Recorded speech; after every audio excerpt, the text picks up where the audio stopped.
ರೈತರ ವಿವಿಧ ಬೇಡಿಕೆ ಹಾಗೂ ಕಬ್ಬಿಗೆ ಬೆಂಬಲ ಬೆಲೆ ನೀಡಲು ಪ್ರತಿಭಟನೆ. ನಮಸ್ಕಾರ ವೀಕ್ಷಕರೇ, ಸಿಟಿ ನ್ಯೂಸ್ ಕನ್ನಡ ಚಾನೆಲ್ಗೆ ಸ್ವಾಗತ. ನಾನು ನಿಮ್ಮ ಸಂತೋಷ್ ನಾಗಮ್ನವರು. ವೀಕ್ಷಕರೇ, ಧಾರವಾಡ ನಗರದಲ್ಲಿ ಇಂದು ರೈತರು ತಮ್ಮ ವಿವಿಧ ಬೇಡಿಕೆಗಳ ಈಡೇರಿಕೆಗಾಗಿ ಹಾಗೂ ಕಬ್ಬಿಗೆ ಬೆಂಬಲ ಬೆಲೆ ನೀಡಬೇಕೆಂದು ಆಗ್ರಹಿಸಿ ಜಿಲ್ಲಾಧಿಕಾರಿಗಳ ಕಚೇರಿ ಮುಂಭಾಗದಲ್ಲಿ ಪ್ರತಿಭಟನೆಯನ್ನು ಹಮ್ಮಿಕೊಂಡು ಜಿಲ್ಲಾಧಿಕಾರಿಗಳ ಮುಖಾಂತರ ಕೇಂದ್ರ ಹಾಗೂ ರಾಜ್ಯ ಸರ್ಕಾರಕ್ಕೆ ಮನವಿಯನ್ನು ಸಲ್ಲಿಸಿದರು.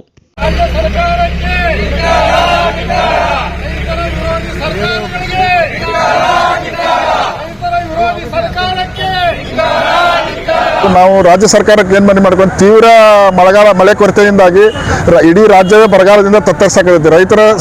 ರೈತರ ಆತ್ಮಹತ್ಯೆಗಳು ಸರಣಿ ರೂಪದಲ್ಲಿ ನಡೆದಾವೆ. ಸರ್ಕಾರಗಳು ಅದಕ್ಕೆ ಸ್ಪಂದಿಸ್ತಾ ಇಲ್ಲ. ಹೀಗಾಗಿ ನಾವು DC ಮೇಡಮ್ ಮುಖಾಂತರ ರಾಜ್ಯದ ಮುಖ್ಯಮಂತ್ರಿಗಳಿಗೆ ಬರಗಾಲ ತಕ್ಷಣ ಘೋಷಿಸಬೇಕು ಮತ್ತು ಪರಿಹಾರವನ್ನು ಇಮಿಡಿಯೇಟ್ ಆಗಿ ಅದನ್ನು ಕೊಡುವ ವ್ಯವಸ್ಥೆ ಮಾಡಬೇಕು. ಮತ್ತು ಕಬ್ಬನ್ನು ಸಹ NDRF ಮಾನದಂಡಕ್ಕೆ ತಗೊಂಡು ಕಬ್ಬಿಗೂ ಸಹ ಎಕರೆವಾರು ಬೆಳೆ ಹಾನಿಯನ್ನು ಒದಗಿಸಬೇಕೆಂದು ಇವ್ರ ಮುಖಾಂತರ ರೈತ ಸಂಘದಿಂದ ಮುಖ್ಯಮಂತ್ರಿಗಳ ಮನವಿಯನ್ನು ಕೊಟ್ಟಿದ್ದೇವೆ. ಕೇಂದ್ರ ಸರ್ಕಾರಕ್ಕೆ ರಾಜ್ಯ ಸರ್ಕಾರ ಮತ್ತು ಕೇಂದ್ರ ಸರ್ಕಾರಗಳು ಎರಡೂ ಇದನ್ನು ಮಾಡಿ ನಮ್ಮ NDRF ಏನು ಮಾನದಂಡ ಐತಲ್ಲ ಅವ್ನು ಕೆಲವೊಂದು ತಿದ್ದುಪಡಿ ಮಾಡಿಕೊಂಡು ಅದಕ್ಕೆ ರೈತರಿಗೆ ತಕ್ಷಣವೇ ಪರಿಹಾರ ಕೊಡುವ ವ್ಯವಸ್ಥೆ ಮಾಡ್ಬೇಕಂತೇಳಿ ಎರಡೂ ಸರ್ಕಾರಕ್ಕೂ ನಾವು ಮನವಿ ಮಾಡ್ಕೊಂಡೇವೆ.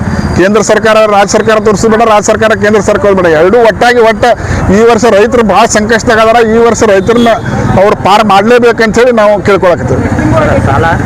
ಸಾಲ ಮನ್ನಾ ಬಗ್ಗೆನೂ ಮನವಿ ಕೊಟ್ಟೇವಿ ಮೇಡಮ್ಗೆ, ಹಿಂದೂ ಕೊಟ್ಟೇವಿ, ಈಗೂ ಕೊಟ್ಟೇವಿ. ತಕ್ಷಣ ತಮಿಳುನಾಡು ಮತ್ತು ಮಹಾರಾಷ್ಟ್ರ ಮಾದರಿಯಲ್ಲಿ ಏನು ಸಾಲ ಮನ್ನಾ ಮಾಡ್ಯಾರ ಆ ಮಾದರಿ ಒಳಗೂ ನಮ್ಮ ಕರ್ನಾಟಕಕ್ಕೆ ತಕ್ಷಣವೇ ಸಾಲ ಮನ್ನಾ ಮಾಡ್ಬೇಕಂತೇಳಿ ಅದನ್ನು ನಾವು ಮನವಿ ಮೂಲಕ ನಾವು DC ಮೇಡಮ್ ಅವರಿಗೆ ಮುಖ್ಯಮಂತ್ರಿ ಕಳ್ಸಕ್ಕೆ ಅದನ್ನು ನಾವು ಮನವಿಯಲ್ಲಿ ಕಾಣಿಸಿದ್ದೇವೆ. ಈಗಾಗಲೇ ಬ್ಯಾಂಕ್ನವರು ನೋಟಿಸ್ ಕೊಡ್ಲಿಕ್ತಾರೆ ರೈತರಿಗೆ, ಇದ್ರ ಬಗ್ಗೆ ನಿಮ್ಮ ಸಂಘಟನೆ ಈಗ ಏನು ನಮ್ಮ ಸಂಘಟನೆದು ಏನು ಅಂದರೆ, ಈಗ ಬ್ಯಾಂಕ್ನವ್ರಿಗೆ ಕೆಲವೊಂದು ಕಿರುಕುಳ ಏನು ಕೊಡಾಕತ್ತಾರ ಅದನ್ನು ತಕ್ಷಣ ನಿಲ್ಲಿಸಬೇಕು ಅಂತೇಳಿ ಸರ್ಕಾರದಿಂದ ಅವರಿಗೆ ತಡೆ ಹಿಡಿಯೋಕೆ ಸ್ವಲ್ಪ ಪ್ರಯತ್ನ ಮಾಡಿರಿ ಅಂತ ಹೇಳಿ ಕೇಳ್ಕೊಳಕತ್ತೀವಿ. ಮತ್ತು ತಕ್ಷಣ ಇವನ್ನೆಲ್ಲ ಘೋಷಣೆ ಮಾಡಿದ್ರೆ ಏನೋ ಒಂದು ದಾರಿ ಕಾಣ್ತೈತಿ ಅನ್ನೋ ಒಂದು ಆಶಾಭಾವನೆ. ಮಹೇಶ್ ಬೆಳಗಾವ್ಕರ್, ಕಬ್ಬು ಬೆಳೆಗಾರ ಸಂಘ ರಾಜ್ಯ ಪ್ರಧಾನ ಕಾರ್ಯದರ್ಶಿ. ಇವತ್ತು ಧಾರವಾಡ ಜಿಲ್ಲಾದಾಗ ಏನೈತಲ್ಲ, ಇವತ್ತು 5 ತಾಲೂಕು ಒಳಗೊಂಡಂತ ಇವತ್ತೇನು ಪೂರ್ತಿ ಬರಗಾಲ ಬಿದ್ದೈತಿ. ಇವತ್ತು ನಮಗೆ ಏನೈತೆ ರಾಜ್ಯ ಸರ್ಕಾರ ಬರೀ ಸಚಿವ ಸಂಪುಟ ಹಂಚೋದ್ರಾಗ ಕಾಲಹರಣ ಮಾಡಕತ್ತೈತಿ. ಇವತ್ತು ಕೃಷಿ ಇಲಾಖೆ ಐತಿ, ಇವತ್ತು ಕೃಷಿ ಐತಿ, ಕಂದಾಯ ಐತಿ. ಇವತ್ತು ಮುಖ್ಯಮಂತ್ರಿಗಳು ಏನು ಹೇಳ್ತಾರ, ತಮಗೆ ಸಚಿವ ಸ್ಥಾನ ಸಿಗಬೇಕಂತೇಳಿ ಶಾಸಕರು ಅಲ್ಲಿ ಬೆನ್ನು ಹತ್ತಾರ, ದಿಲ್ಲಿಗೆ ಬೆನ್ನು ಹತ್ತಾರ.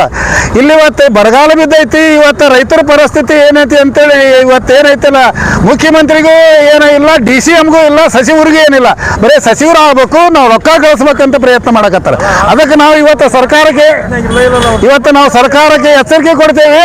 ಇವತ್ತು ಯಾವುದೋ ಆಫೀಸ್ನಾಗ ಹೋದ್ರು, ಯಾವ ಆಫೀಸ್ನವರು ಸರಿಯಾಗಿ ಇವತ್ತು ನಾವು ಮನವಿ ಕೊಟ್ಟೇವೆ. ಇವತ್ತು 8 ದಿನದ ಮನವಿ ಕೊಟ್ಟರು, ಮನವಿ ಏನೈತೆ ಅಂದ್ರೆ ಅಲ್ಲೇ ಕಸದ ಡಬ್ಬಿಗೆ ಹಾಕಾಕತ್ತಾರೋ ಏನೋದು ಗೊತ್ತಾಗಲ್ದು.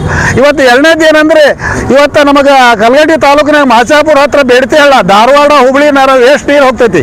ಶ್ಯಾಮಲಾ ನದಿ ಹೋಗೋದನ್ನ ಏನಿಲ್ಲ, 200 ಕೋಟಿ ರೂಪಾಯಿದ ವೆಚ್ಚದಲ್ಲಿ ಅದನ್ನ ಕಟ್ಟಿ ಏನಾಗೈತೆ ಅಂದ್ರೆ ಎಲ್ಲ ಪೈಪ್ಲೈನ್ ಹಾಕಿ ಎಲ್ಲ ಮುಗಿದೈತ್ರಿ. ಇವತ್ತು ಬರಗಾಲ ಐತಿ. 35 ಕೆರೆಗಳು ತುಂಬುದ್ರಿಂದ ನಮ್ಗೆ ಏನೈತೆ ಅಂದ್ರೆ ಅಂತರ್ಜಲ ಜಾಸ್ತಿ ಆಗಿ ನಮ್ಮ ಬೋರ್ಗಳು ಡಿಸ್ಚಾರ್ಜ್ ಆಕ್ಕವು. ಅದಕ್ಕೆ ನಾವು DC ಅವ್ರಿಗೆ ಹೇಳೇವಿ, ಸಚಿವರಿಗೆ ಹೇಳೇವಿ. ಇವತ್ತು ಚೀಫ್ ಅವ್ರ ಹತ್ರ ಹೋಗ್ತೇವೆ. ಈಗ ಚೀಫ್ ಅವ್ರ ಹತ್ರ ಹೋಗಿ ನಾವು ಅಲ್ಲೇನು ಹೇಳ್ತೇವೆ ಅಂದ್ರೆ, ನಿನ್ಗೆ 2 ದಿನದ ಏನು ನೀರು ಯೋಜನೆ ಏನೈತೆ ನಮ್ಮ ಕೆರೆಗೂ ಬಿಡಲಿಲ್ಲ ಅಂದ್ರೆ ನಾವು ಅನ್ನ ಸತ್ಯಾಗ್ರಹ ಹೂಡ್ತೇವೆ ಮತ್ತು ಆಫೀಸನ್ನು ಕದ ಹಾಕಿ ನಾವು ಹೋರಾಟವನ್ನು ಮಾಡ್ತೇವೆ. ಶ್ಯಾಮಲಾ ನದಿ ನೀರನ್ನು ಬಿಡ್ಬೇಕ್ರಿ. ಟ್ರಯಲ್ ಆಗೈತ್ರಿ ಮಳೆಗಾಲದಾಗ. ಅವ್ರು ಏನು ಮಾಡ್ತಾರಂದ್ರೆ, ಮಳೆಗಾಲದಾಗ ಟ್ರೈ ಮಾಡ್ಯಾರ ನೋಡ್ರಿ, ಕೆರೆ ತುಂಬು ಹೊತ್ನ್ಯಾಗ ನೀರು ಬಿಟ್ಟಾರ. ಇವತ್ತು ಬರಗಾಲ ಬಿದ್ದೈತಿ. ಇವತ್ತು ಹನಿ ನೀರಿಲ್ಲ, ನಮ್ಮ ಎಲ್ಲೆಲ್ಲಿ ಕೆರೆಗಳ್ನಾಗ ನೀರಿಲ್ಲ. ಇವತ್ತು ಬಿಡಾಕ್ತಾ ಇರಲಿಲ್ಲ, ಖಾಲಿ ಕೆರೆಗಳು ಅದಾವ, ಬಿಡಾಕ್ತಾ ಇರಲಿಲ್ಲ. ಇವತ್ತು ಏನು ರಾಜ್ಯ ಸರ್ಕಾರ ಕಣತ್ತದೈತೋ ಎಲ್ರಿ, ಸಂಬಂಧಪಟ್ಟಂತ ಶಾಸಕರುಗಳು ಎಷ್ಟು ಬಂದಾರ, ಇವಾಗ ಪಕ್ಷಾಭೇದ ಬಿಡ್ರಿ.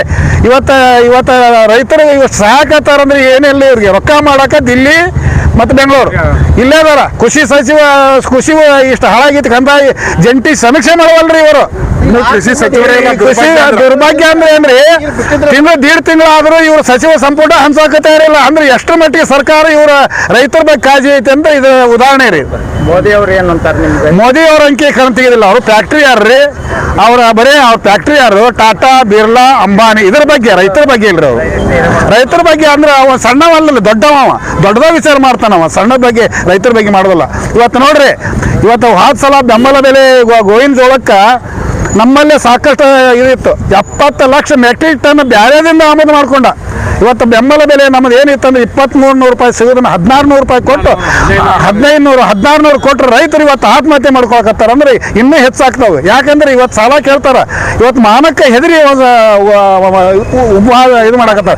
ಇವತ್ತು ಕೇಂದ್ರ ಸರ್ಕಾರ ನಿಮ್ಗೆ ಉದಾಹರಣೆ ಕೊಡ್ತೇನೆ ರೀ. ಇವತ್ತು ಎಲ್ಲ ಗೊಬ್ಬರ ರೇಟ್ ಏರೈತಿ, ಔಷಧ ರೇಟ್ ಏರೈತಿ, ಡೀಸೆಲ್ ರೇಟ್ ಏರೈತಿ, ಎಲ್ಲ ಏರ್ಯಾವು.